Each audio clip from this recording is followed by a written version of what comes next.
আসলে কি জানো, আমি একটু সমস্যায় পড়েছি বাবা, তাই বলতে বাধ্য হচ্ছি। আমি শঙ্করকে যে টাকাটা ধার দিয়েছিলাম, এইবারে তুমি দয়া করে আমাকে ওই টাকাটা ফেরত দিয়ে দাও না। মানে এক্ষুনি সব টাকাটা ফেরত দিতে হবে না, তুমি ধীরে সুস্থেই দাও।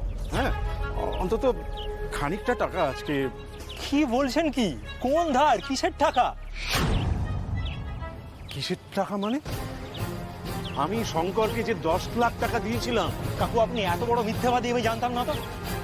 10 লাখ টাকা আপনার কাছে বলে ফালতু কথা বলছেন? বাবাকে আপনি কোনোদিনও কোনো টাকা ধার দেননি, আর দিলেও আমি জানি।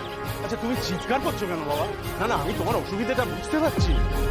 ঠিক আছে, আপাতত অন্তত 1050 টাকা আমাকে। 50? আচ্ছা, আপনি সিন ক্রিয়েট করছেন কেন বলুন তো?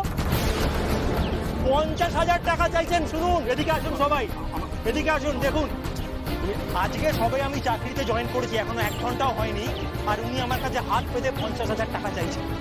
আমাকে দেখে মাথা মোটা মনে হয়? আপনি কাঁদো কাঁদো মুখে এসে আমার কাছে টাকা চাইবেন, গল্প দেবেন যে কোন কালে আপনি আমার বাবাকে টাকা ধার দিয়েছিলেন, আর সেটা শুনে আমি গলে যাই। আপনার লজ্জা করে না বুড়ো বসে গচ্চুরি করতে? বাবা, ওর শঙ্কর আমার সবচাইতে কাছের বন্ধু ছিল। আমি ওর বিপদে পাশে দাঁড়িয়েছিলাম, আর যখন আমি বিপদে পড়েছি তুমি ও টেলে হয়ে আমার। সবচাইতে কাছের বন্ধুর ছেলের কাছ থেকে মিথ্যে গল্প দিয়ে টাকা চাওয়া যায় বুঝি? মিথ্যে? কোনটা মিথ্যে? আমি তো ওকে 10 লাখ টাকা দিয়েছিলাম। প্রমাণ আছে? কোনো রসিদ? আমি এই মুহূর্তে আপনার টাকা শোধ করে দেবো। দেখান, আছে প্রমাণ কোনো? কি হলো দেখান। ও, বন্ধুর বিপদে টাকা ধার দেওয়ার সময় রসিদ নিতে হয় বাবা, প্রমাণ রাখতে হয়? এটা আমি জানতাম না বাবা। শঙ্কর তো হাসপাতালের বেডে শুয়েও টাকাটা ফেরত দিতে চেয়েছিল, তুমি তো জানো, তুমি তো উপস্থিত ছিলে।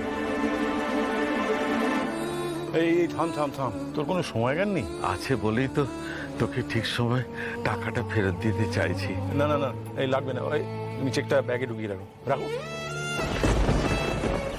তোমাকেই তো চেক বইটা নিয়ে আসতে বলেছিল। চেকে সই করার আগেই শঙ্করের চাকরিটা চলে গেল, তারপরে জীবনটাও। আপনি তো খুব ভালো গল্প লেখেন কাকু।